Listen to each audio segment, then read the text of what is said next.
So I'm down here at the creek today. I'm going to do some plein air painting, and I thought I'd show you my plein air setup. Let's go through the kit.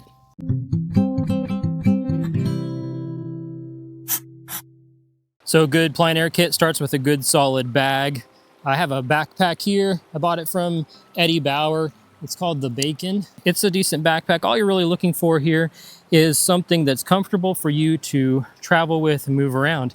Pastels are pretty heavy, of course, and so I chose a kind of a day pack, backpacking pack that has some extra support in it. So it's a little more comfortable, but just big enough to hold everything I need. One of the reasons I chose this particular backpack is because it has these tie downs on the outside, and these are actually designed for skiers, for backpacking skiers, and it's got these loops down here at the bottom that would hold the base of your skis, but these tie downs at the top, they would hold the top of your skis, but I use them to hold the things that I need to set up my easel, which I'll walk you through here in a minute. So good plein air setup, good kit starts with a good tripod. Make sure you get something sturdy. Now I found this one at a flea market, but I could tell it was pretty sturdy when I bought it. I used these Velcro wire ties to help hold some things in place, and then some straps here on the backpack that I can undo and then pull my tripod up. But sometimes finding a tripod at a flea market or a garage sale, can be hit or miss. You need something that's very sturdy to hold your pastels because they're heavy. So make sure you get something that is weight rated for the weight of your pastels and your pastel box. Now I start by getting my tripod set up in roughly the position where I want to paint. And I'm going to move over here by the creek in a minute and find a better spot. The top of these tripods, they always have some kind of clip that allows you to attach a camera or some other device. What you need is to find you a setup where you can clamp a panel holder. Now there are several of these available online that allow you to clamp a panel of some kind onto an easel. This one I ordered from a guy who 3D prints them. Just find something similar to this that allows you to clamp a panel. But what you're looking for is the ability to add this piece that comes with your easel that normally clamps a camera, but we're going to clamp this panel holder onto our easel. So now that we have our tripod set up and our panel holder here, we're going to need something that's going to hold our pastel box so we have easy access to them. I use something that's called an easel butler, and I'll show you that here. So this is the easel butler, easelbutler.com, and it comes in a handy little bag, and it's just 3 pieces made from aluminum, so it's nice and lightweight. So the goal here is to have something that wraps around your tripod legs, and then it uses leverage to keep your pastel box in place. So we put these 2 holders in like so after we attach it to our tripod, and this is going to create a little shelf that will hold our pastel box.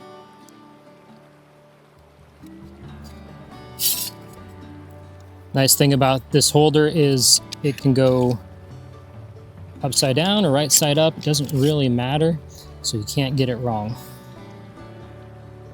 Now once I have that in place, I want to make sure that my shelf here tilts up just slightly so that my pastel box does not fall off. It has these rubber rings to add some friction, and that helps, but I want to lower the back end of my tripod and tilt it slightly so that I can make sure my pastel box is nice and secure. And speaking of pastel boxes, let's get that out. Hey, real quick, I want to cut in here and tell you about our Pastel Workshop Mentorship community.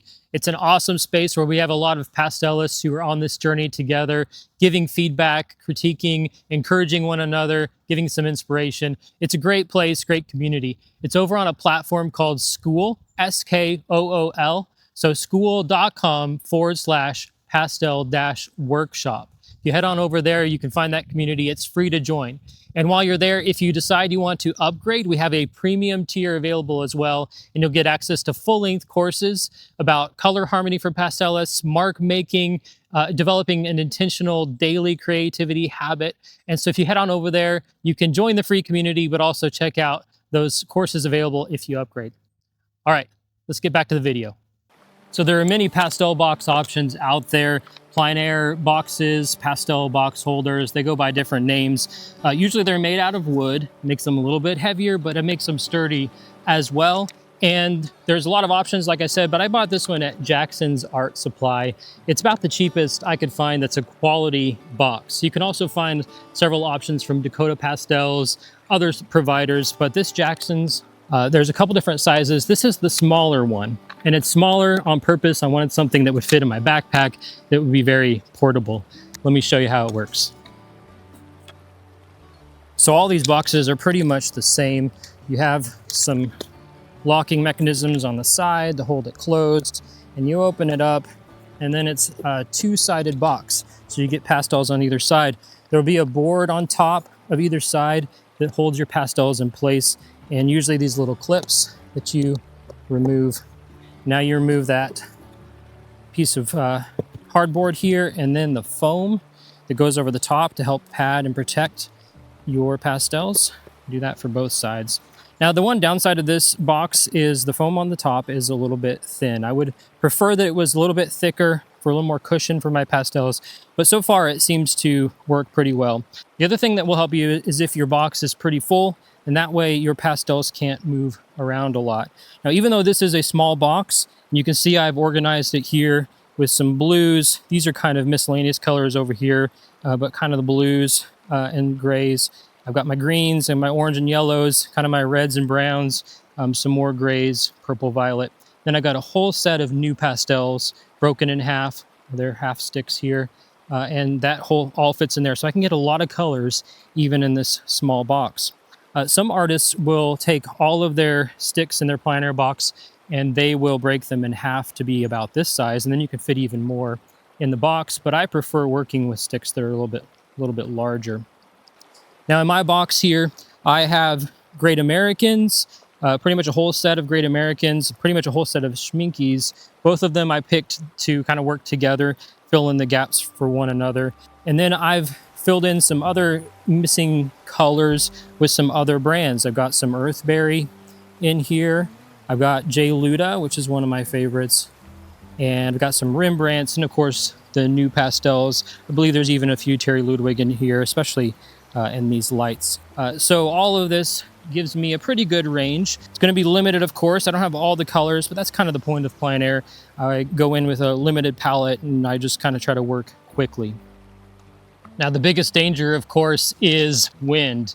If there's any wind, you're going to want to be very careful. A lot of plein air easel setups for other types of painting will add some weight at the bottom, at the base of the tripod to help keep it from tipping over. You can do that, but there's a lot of weight already here. So just be careful about that. If you're going to add more weight to this tripod, make sure that it can handle it. Otherwise, just be careful about the wind and take care that nothing is going to tip over. I'm in a very rocky gravel bed right now, so I'm very cautious with everything I'm doing. Make sure everything is very stable before I add my pastel box. So I have some more things I bring with me to make sure my painting trip is successful. Usually a spray bottle of alcohol, isopropyl alcohol, and I keep that around, keep it handy. I can hang it over here from this handle, and that works well. And then I have a small kind of travel bag that has wet wipes in it, so I can do cleanup. It has some paint brushes here, so I can spread the alcohol wash once I spray it onto my surface. And then I have some permanent markers.